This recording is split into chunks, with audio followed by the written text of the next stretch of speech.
A deep mechanical rumble fractured the stillness of the morning as I stood motionless on the edge of my gravel driveway, a crisp legal document trembling in my grip. My eyes scanned the bolded lines again and again, disbelief tightening in my chest. According to the attached county paperwork, my entire 12,000-acre ranch had been sold off. The file claimed I had authorized the transfer 3 weeks ago, but I hadn't signed anything. My fingers slackened, and the ceramic mug in my left hand slipped, shattering against the pavement like a gunshot. This was no clerical error. Someone had stolen everything. My home, my land, my history. The seal at the top of the eviction letter bore the unmistakable logo of the Sunset Hills Homeowners Association, and that told me all I needed to know about who orchestrated this. A bulldozer idled at the edge of the pasture, its metal blade already slicing into the soil. The young man operating it looked up when I ran toward him, desperation in every step. He killed the engine and hopped down, nervous but polite. Sunset Hills Development hired us to prep the site for Phase 3, he said, gesturing toward a packet of documents with neatly stapled maps and work orders. I told him firmly that this was still my ranch. He shrugged helplessly. His contract listed the HOA as the rightful owner. Purchase price: $23 million. That was when the scope of this hit me.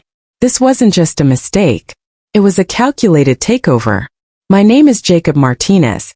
My roots run deep in this part of West Texas. My grandfather scraped together every penny from his grueling shifts in the oil fields to buy this land in 1947. My father turned it into one of the most respected cattle operations in the region.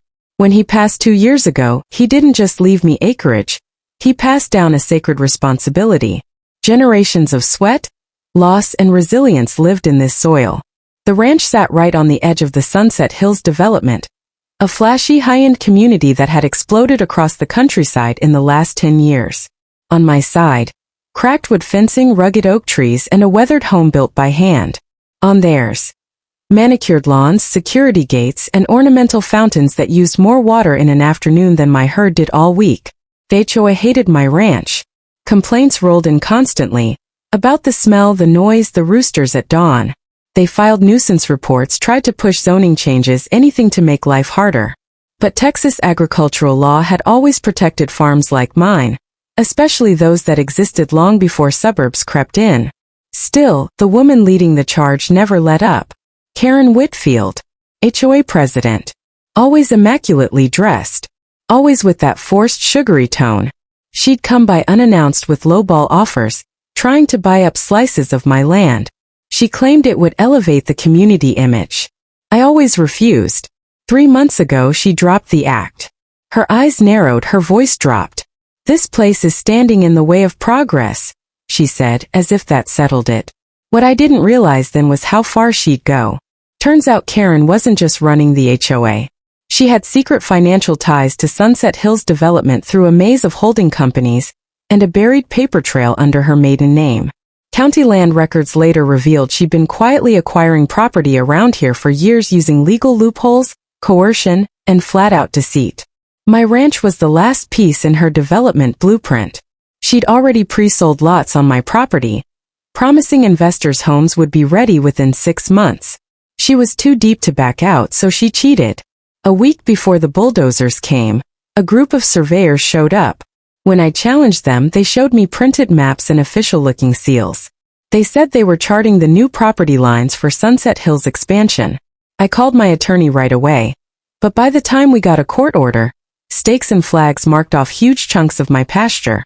Then things turned hostile. I woke up one morning to find a section of my fence ripped out. Tire tracks stretched deep into the land. 23 of my best Angus cattle were gone. My lawyer Tom Bradley started digging. What he found chilled me. The HOA had filed a quiet title action, citing an obscure easement from 1962 that granted limited access to a utility road. Somehow, that minor clause had been inflated into a deed that covered my entire property. Worse, Janet Morrison, the county clerk who processed the paperwork, hadn't even followed notification protocol. A bit of further research uncovered her recent campaign received a generous donation from a political fund tied to Sunset Hills. We needed proof. So I hired Marcus Chan, a forensic document specialist out of Dallas who dealt with high-level forgery cases. He examined the deed transfer papers submitted by the HOA.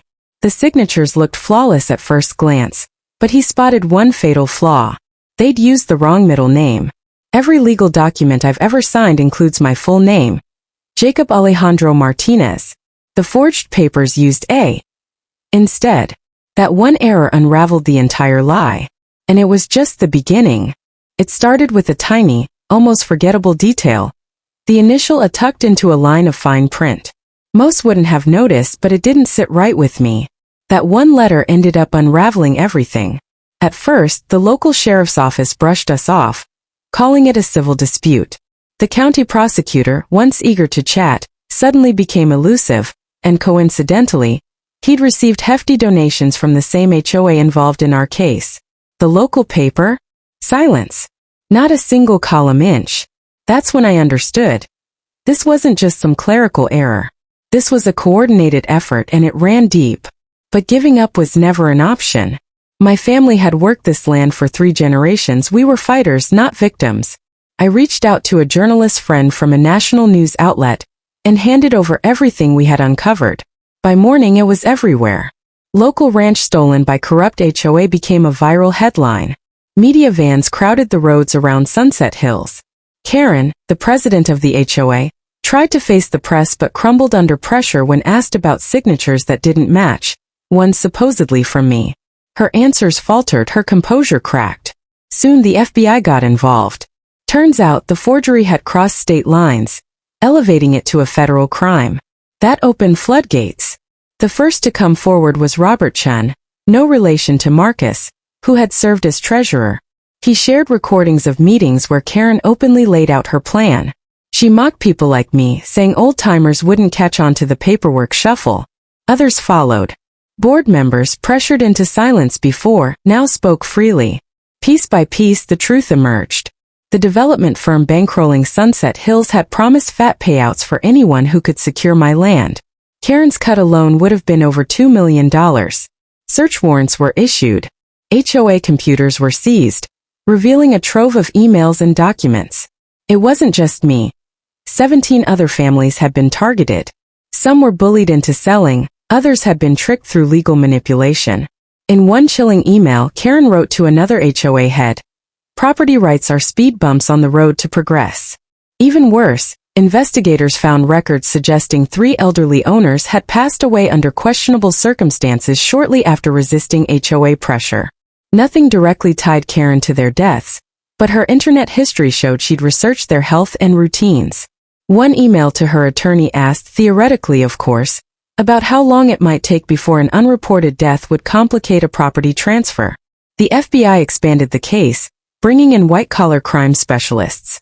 They uncovered over $40 million hidden across offshore accounts in the Cayman Islands, money linked to fraudulent deals dating back years. In court, witness after witness painted a chilling picture of life under Karen's HOA. Maria Gonzalez wept as she described losing her family's farm. Tom Washington, a veteran, described how code violations were fabricated until legal bills forced him out. The prosecution outlined a criminal operation that mirrored organized crime, racketeering, wire fraud, conspiracy, forgery. When it was my turn to testify, I held nothing back. I told the jury what it was like to wake up and find your legacy stolen. I showed them the false signatures, the ignored letters, the threats disguised as friendly notices. Karen's defense was weak.